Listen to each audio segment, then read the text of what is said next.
wana ndenge kaka ndeko message nazalaki yango mpona yebisa bino mpona talisa eke nzambe asalaka na volonté ya motu ye moko mpe na motema na yo oyo ozali kokanisa mpe ndenge ozali kobondela mpona ye nzambe asalaka kaka te po ete soki ntango mosusu motu azozwa bamilio azopesa na eglize mpe ya paster nde nzambe akosala mingi koleka ndenge yango na nalingi naloba ete biso bakongole ebongi malamu toyeba nzambe mpe tobondelaka meme biso moko mpe nzambe akosala mpe nzambe aza kotala mingi mitema na biso bato antuka oyo ezalaki mpenza expérience ya monene na vi na ngai yango wana vraimen nayebisi bino mpenza bato ya zumel mi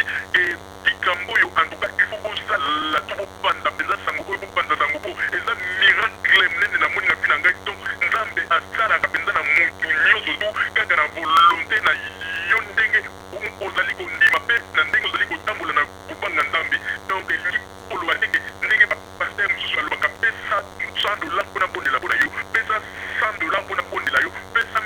$1000 mpona bondela mpona yo wana nyonso tu ezali kaka basentiment to baimagination ya bapaster na makambo oyo etali mbongo nzambe atelelaka motu mpona likambo etali mbongo te po balonga ete basalela yo prière. Ndeko merci na ndenge vraiment ososoli pe ocomprendre parce que outi koloba ezali yo te moto lobi ezali mpena molimo alobikati na yo parce que ososoli eloko moko très important oyo mingi bazali koyeba te yango wana nazali koyebisa yo ezali na bapaster mingi awa na poto okomona ke bapaster wana mingi baza kovivre kaka na ndenge ya social balingi kosala mosala te soit disant ke nzambe nde motu ayebisaki bango te basala temps plein ke wana ezali révélation bazwa mais eloko ya kokamwa soki nzambe motu ayebisaki bino ke bosala temps plein. Alors, pourquoi vous allez cacher le bureau de service social et comme il benga bino pour bino bamikanda pour bokele konuka bamisala bosala au moment na bamiso bakende kozwa bamikanda le côté docteur qui ou bien agent bobela mususu komona kozwa bamikanda docteur qui ou bien mususu akosani maladie donc toyebi babiloko wana nyonso alors to baso nzambe yango acceptaka kaka le côté ya bapasteur parce que au moment na pasteur l'église le côté ça mabe bon oyo bango bakosaka na bato ya social au moment na social ko komaka balobi ke bon pasteur kingani kende ko musala ba peso dans 2 mois pasteur na kosala manœuvre car celui-ci ba papier sima aye akondisi yango na bureau ya social pour baloba nini azamu tabelanga mais entre temps ami pesi ke azali pasteur ya temple l'église kuna azo social azamu zo suma ba mbongo ya bandimi boye bisa biso ndeko na ngai lobela ngai alors nzambe wana acceptaka le côté ya ba pasteur parce que ba pasteur baza ko kosake ano bango tokolobela kuti likambo ya nguna te po wana biso tokoti ekozala bato ntango so motu na moto akopesa nini na ndenge ne wana ezali normal mpo nini toyebi ndenge nini biso nyonso toyelaka mais tokomi sikoyo na motu azali mosantu liboso ya nzambe oyo azali kotransmettre bosantu ya nzambe na kati na bato alors bayebi soyo balobi kende koluka mosala ezali mpona bien na yo moko mpona mpe vi na yo moko bozoganga nini kongo misala eza te yango tokimi awa mais sikoyo bokimi awa yo paster bayebi soyo balobi kende koluka misala olingi koluka mosala te ozokende pa docteur komi mpo c'est la même maladie na nzoto na yo et soki mpenza basali maladi oyo oza kokosa mbala moko atieli yo yango na nzoto okosala nini bandeko baréalité mosusu ezali na poto wana bapaster na biso so mpo olandeli yango malamu antuka ngai nakamoka bazali mpenza bapaster te yango na toza koyebisa bazali mpenza bapaster te bazali bato baza kosala babusiness na bango mpe bacommerce na bango commerce ite yo paster olobi okimi mboka kongo omona mpe bapaster yango kaka na bamate na bango ata soki bamboka na biso ezalaki malamu misala ezalaki mais biso tolingaki toyawa te toyala bamboko te tolinga tofanda na mboka na biso mpe tosala misala mais sikoyo kaka bato ya mboka yango esika okimi bapesi balobi bon mosikende koluka mosala ou bien mosala yango bapresente yo okomi kokima okomi kokosana bamaladi kozwa bapapie ya bamunganga mpo nini bapesa yango mosala wana te osala te mais yo moto ya liboso ozokende eglise mpo oloba ete nzambe alakisaki yo na vision ke osala temps plein mais nzambe alakisaki yo na vision mpo osala temps plein ezali malamu ndenge nini le même nzambe alata kokosala miracle mpo mpe bato ya social batika yo en liberté batika yo kokende osala mosala na yo mais le même vision oyo nzambe alakisaki yo azokonvertir olakisa yango na bato ya social mpo batika yo en liberté okomi kokende pa baminganga mpona kozwaka bapapie ya lokutolo bake ou bien obelaka ou bien estomac ou bien baproblème moko ya bongo omoni bandeko il faut kososola soki bomati kososola na biloko mitemi te bo okoyeba esika nini bapaster oyo bazali awa surtout na yango esika bazali komema biso nalobi teke bapaster nyonso bazali mabe ye malamu bazali mais plupart kati na bango bazali bankoyi balati poso ya bameme omoni ndeko na ngai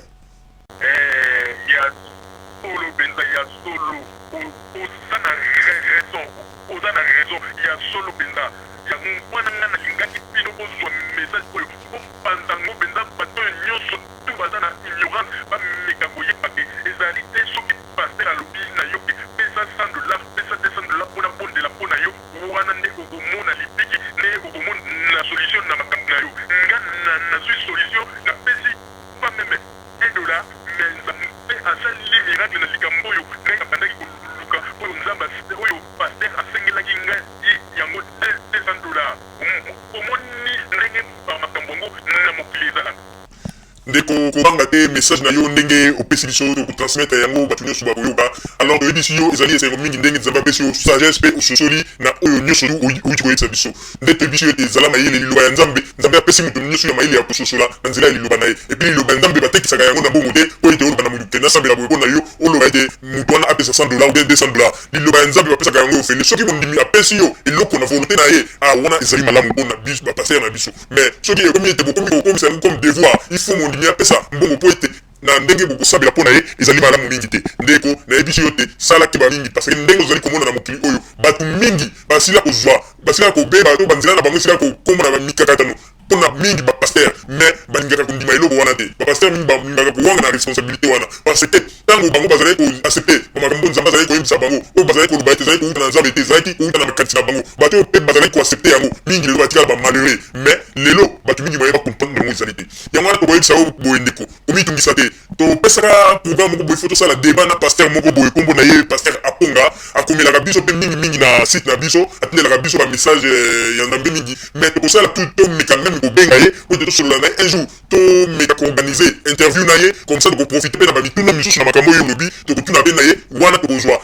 bareponse ya mosali na nzambe po ete ye nde ameka mpe koéclaircir na mwa bapoint mosusu tokozanga te kota yango na ndenge ya tomesana toujours na baémission na biso po ete omeka kolanda komitungisa te ndeko tokosala mpe tozwa contact na paster aponga po ete toyeba ndenge nini ya kosala interview na ye mpona ameka koéclaircir na mwa bamakambo mosusu outi kolobela biso.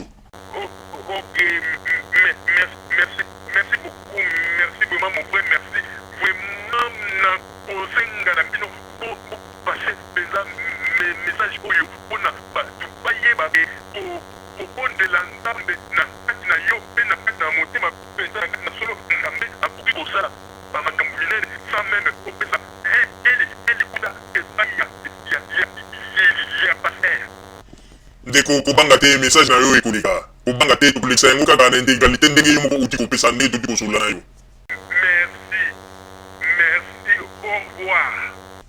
Merci ndeko biso kutu nde tokoremercie yo mingi mpona sujet oyo omemeli biso merci. Au revoir. Merci ndeko na message na yo uti kopesa biso vraiment tosepeli mingi nde tobanzi ete landaka toujours baémission na biso tokosala tomeka kozwa contact na paster aponga po ete tozalaka déjà na contact na ye tokobenga ye po ete oyo ezali sujet moko ifo ete un paster mpe ameka kopesa mwa likanisi na yango ete tokonuka to anta contact na paster aponga po ete tosala interview na ye mpe na bandi ndeko okozwa lisusu mingi koleka po ete oyo biso topesi yo kaka na mwa boyebi na biso mais mingi ebungi ete bapaster bato na nzambe bameka kofungola makanisi na bato yango ete tozali lelo kosukisa mpona wana na émission na biso oya mokolo molelo merci mingi na baye balandi biso mbote mingi bisika merci mingi bisika bizwami nzambe apambola bino pe apambola mabota na bino ozala toujours à l'écoute ya www.zoomel1000.com tokopesa bino basango oyo bozali kozela bandeko babolingo na bandi bouti kolanda émission na biso oyo tosilaki kolekisa yango po ete boyeba basango nini oyo bino bobande kozela na bandi ete moto na moto asili kotire leson na ye na oyo esili kolobama na esika oyo yango ete tosengi na bino ete boboto ezala na bino na bafamille esika bozwami na bandi ete mbala ya nsima biso boto azumel mil tokozanga te mpona kopesa bino lisusu basango oyo esengeli mpona bino tosiki wana mpona lelo merci mingi www.zoomel1000.com ezali wana mpona bino na bandi ete bokozala dessus te nsima ya bangonga nde boyebi nini oyo tobomeli bino merci.